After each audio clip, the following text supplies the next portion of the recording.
Olá, tudo bem? Hoje nós temos mais um episódio do Infocast e-Fiscal. Eu me chamo Nicole Diedrich, sou head da EF Soluções Corporativas, uma empresa da e-Fiscal. E hoje nós vamos falar de planejamento tributário. O nosso convidado especial é o Roger Machado, especialista tributário. Roger, vou deixar você se apresentar um pouquinho. Olá, pessoal, boa tarde. Então, eu sou analista fiscal da Estúdio Fiscal, bacharel em Ciências Contábeis, atuo na área fiscal há mais de 5 anos e é um prazer estar aqui hoje. Muito obrigado, Roger, seja bem-vindo. Então, já entrando dentro do nosso tema, quando nós falamos de planejamento tributário, muitas vezes fica difícil compreender de que forma o planejamento tributário ele pode ser aplicado nas empresas.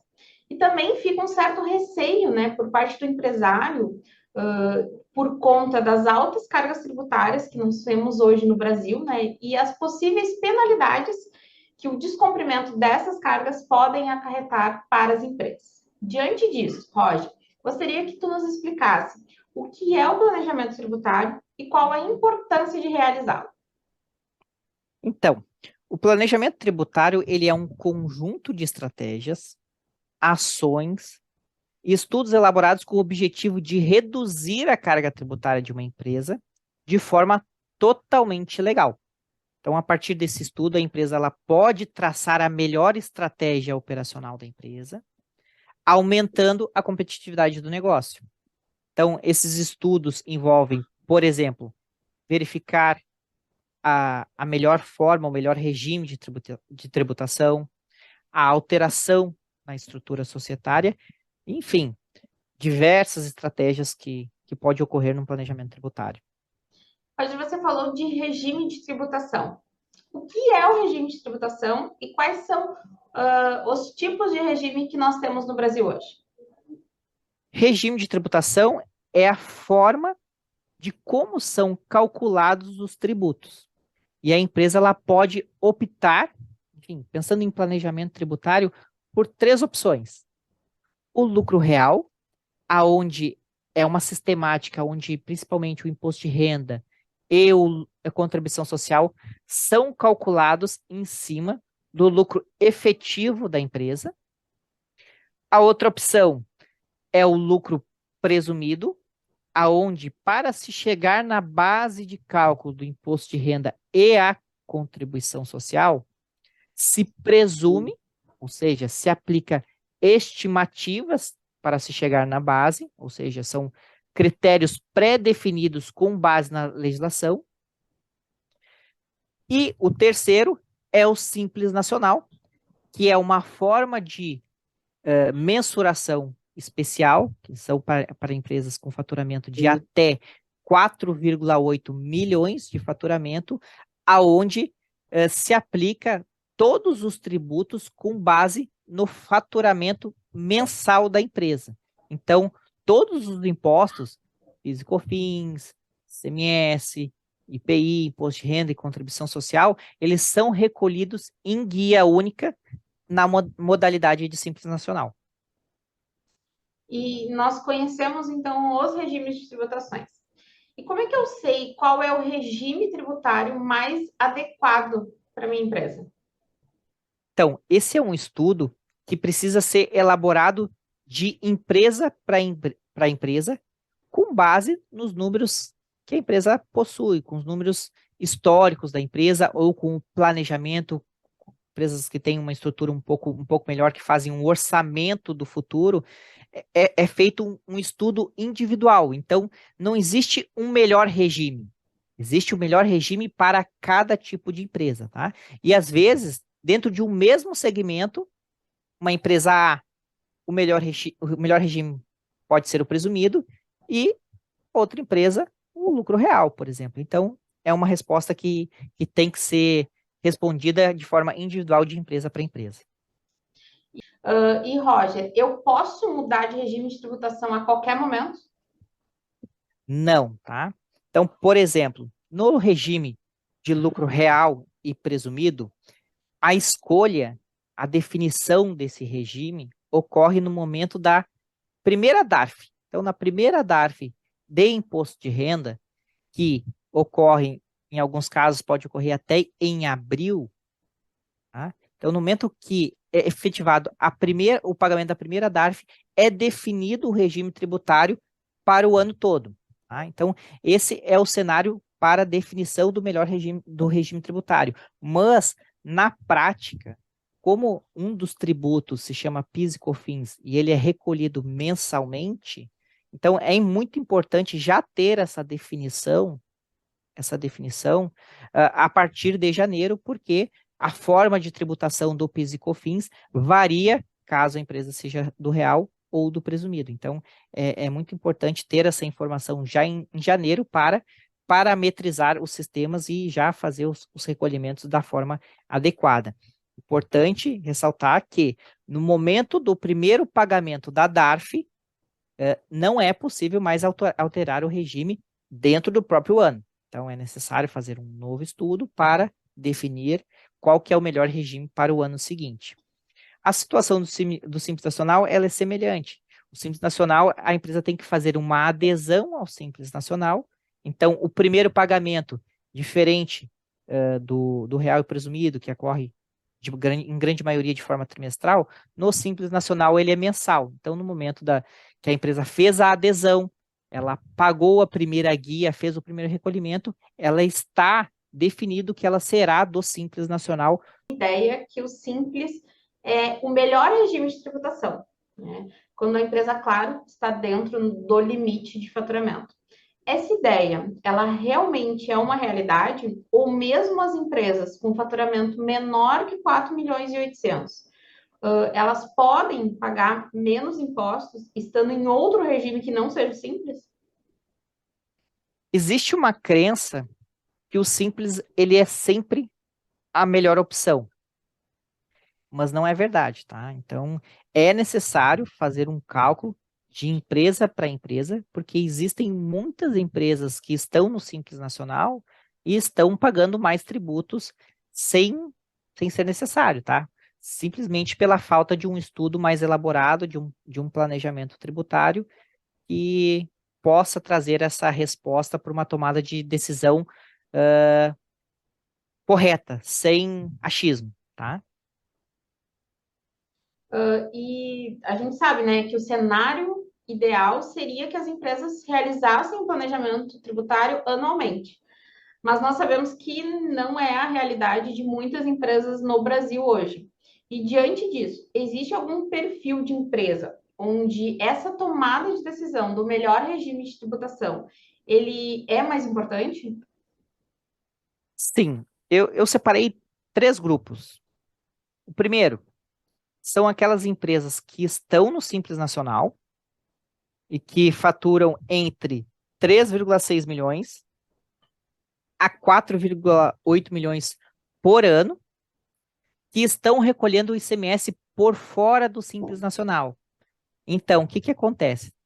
Para esse grupo de empresas, além de pagar a tributação normal do Simples Nacional, esse grupo ele deve recolher o ICMS como uma empresa do real, como uma empresa do presumido. Então, ela recolhe um ICMS de forma normal. Então, para esse grupo de empresas, o principal benefício do Simples Nacional se perdeu. Então, esse grupo de empresas, existe uma possibilidade razoável de no melhor regime. Então, nesse caso, vale a pena um estudo um pouquinho mais aprofundado. O outro grupo são empresas que estão no Simples Nacional e que estão ultrapassando esse limite de 4,8 milhões. Então, quando elas ultrapassam esse limite de 4,8 milhões de faturamento por ano, no ano seguinte, elas já precisam optar por algum outro regime de tributação, seja ele o real ou o presumido. E de maneira geral, muitas dessas empresas elas não estão tão bem estruturadas. Então, essa tomada de decisão, muitas vezes são com poucos dados, pouco no achismo, e às vezes por uma indicação da contabilidade sem nenhum estudo aprofundado. Então, esse também é um grupo de empresas que precisa de um suporte, enfim, precisa desse estudo para identificar para ela. E o terceiro grupo são empresas que buscam, através de uma fusão, através de uma cisão, melhores estratégias para reduzir a carga tributária, porque a gente sabe, no momento que ocorre uma fusão, uma cisão, existem muitas novas informações. Então, nesse caso, o planejamento tributário ele acaba se tornando ainda mais importante. Perfeito. Roger, buscando aqui alguns conceitos, né, e algumas dúvidas frequentes relacionadas a planejamento tributário, né? Existem dois conceitos que eles surgem, né, que é a evasão fiscal e a elisão fiscal. Qual é a diferença entre eles? Tá. Primeiro, a elisão. A elisão é uma forma segura e legal de reduzir os tributos devidos por uma empresa. Então, através de planejamento, através de ações, de mudança na estrutura, nós buscamos evitar ou reduzir o fato gerador do imposto. Tudo isso de forma legal, recolhendo os tributos de forma adequada. Já a evasão fiscal nada mais é do que uma sonegação fiscal, que se usa de falsas declarações, omissão de informações e outros artifícios ilícitos para evitar o pagamento de tributos. Ou seja, ocorre o fato gerador do imposto, mas busca, através de algum artifício, de ocultar essa informação, visando ter algum benefício ou de ocultar esses passivos que a empresa venha a ter. E falando então um pouquinho de evasão fiscal, né? O que a gente vê hoje de uma forma muito comum são empresas que estão próximas do limite de faturamento do Simples Nacional criarem outros CNPJs com o objetivo de se manterem nesse regime de tributação. Isso é um planejamento tributário ou é um exemplo de evasão fiscal? Ó, esses casos, eles não podem ser enquadrados como um planejamento tributário, porque eu não tenho nenhuma legislação que suporte essas ações. Por quê? Para o Simples Nacional, o limite de faturamento ele é de 4,8 milhões por ano. No momento que ele cria um segundo CNPJ, a legislação diz que deve-se somar esses faturamentos, para fins de enquadramento do Simples Nacional. Então, o fato do empresário criar duas empresas com CNPJs diferentes, mas que fazem a mesma coisa e com 3 milhões de faturamento cada, isso não pode ser caracterizado como um planejamento tributário. Isso é uma evasão fiscal, sonegação, que, caso venha a ser identificado, as multas elas tendem a ser bem pesadas e os cálculos eles são recalculados com base no regime do presumido ou no regime do lucro real, sem nenhum planejamento. Então, veja, então vai ter um aumento significativo da carga tributária, sem nenhum planejamento, então vai ser um valor muito alto, ainda vai ser acrescido de multas e juros que podem chegar a de 150% se for identificado como uma má-fé. Então, as empresas que estão fazendo isso, elas estão correndo um grande risco. E isso não é muito difícil de identificar. Nós, que já vivenciamos, já verificamos situações que o empresário criou duas empresas, onde uma só comprava e a outra só vendia. Como é que uma empresa vende um produto se ela não compra nada? Se ela não compra insumos, não compra. Então, isso é fácil de identificar. Como é que uma empresa ela só compra e não vende nada? Esses produtos estão no estoque? Não, não vão estar. Então, é muito fácil de verificar. Em alguns casos, os empresários colocam os mesmos funcionários na A e na B. Isso também caracteriza como grupo econômico, e aí tem que se somar os faturamentos. Às vezes, o endereço é o mesmo. E o fato, às vezes, do empresário ter o cuidado de colocar, colocar sócios diferentes. Um ele coloca ele, o outro coloca a esposa. Isso nada impede de caracterizar como um grupo econômico, principalmente se as empresas se relacionarem, tá? Se uma compra da outra, se uma vende da outra, então nada impede de se caracterizar como um grupo econômico e, enfim, a empresa sofrer essas consequências que eu comentei há pouco. São riscos clássicos aí que a gente vê no nosso dia a dia, né? Uhum. Mas tu trouxe alguns exemplos de coisas que não são corretas, né? Nós realizarmos um planejamento tributário. Então, eu gostaria agora que tu trouxesse algumas formas da gente realizar o planejamento tributário de uma empresa, né? Algumas outras formas. Nós já vimos que a escolha do melhor regime de tributação é uma, né, dessas formas de nós fazermos um planejamento na empresa. Então, quais são essas outras, né? Existem outras formas que a gente pode planejar aí para a empresa economizar nos impostos? Sim. Então, vou citar aqui um exemplo, que é a decisão de comprar uma mercadoria, por exemplo, para ser revendida, de um fornecedor nacional ou importado. Se a gente compra um produto, a grande maioria dos produtos de um mercado nacional e importado, a tributação ela sofre um tratamento diferenciado. Então, nós tivemos um case aqui dentro da empresa, aonde a empresa ela tinha a opção de comprar um produto X por R$ 2.000 no mercado nacional, ou comprar a R$ 900 no mercado chinês. E por incrível que pareça, com base na tributação tanto da compra quanto da saída, nesse caso aqui, que a gente mensurou para o cliente, a escolha adequada era de comprar no mercado nacional. A empresa teria uma melhor margem, teria uma melhor lucratividade. Outro exemplo, mudar a estrutura da empresa. Em alguns casos, a empresa, enfim, buscando alguma eficiência operacional, pode optar por uma cisão, ou seja, uma divisão das operações da empresa.